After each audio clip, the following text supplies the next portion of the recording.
একসময় মিশরের শাসক ছিল অত্যাচারী ফেরাউন। সে বনি ইসরায়েলদের উপর ভয়ঙ্কর জুলুম করত। সেই সময় আল্লাহ মুসা আলাইসাল্লামকে নবী করে পাঠালেন। আল্লাহর আদেশে মুসা আলাইসাল্লাম ফেরাউনের দরবারে গিয়ে তাকে সত্যের পথে ডাকলেন। আল্লাহ তার হাতে অলৌকিক নিদর্শন দিলেন। লাঠি সাপে পরিণত হল, হাত উজ্জ্বল আলো ছড়াল। তবুও ফেরাউন অহংকারে অটল রইল।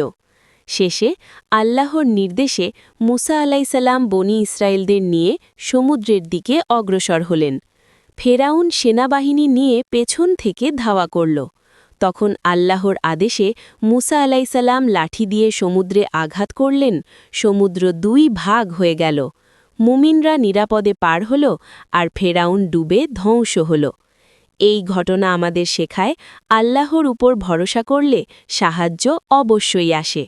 বন্ধুরা, সাবস্ক্রাইব করে দিন আর লাইক, কমেন্ট, শেয়ার করতে ভুলবেন না। সবাই ভালো থাকুন। ধন্যবাদ।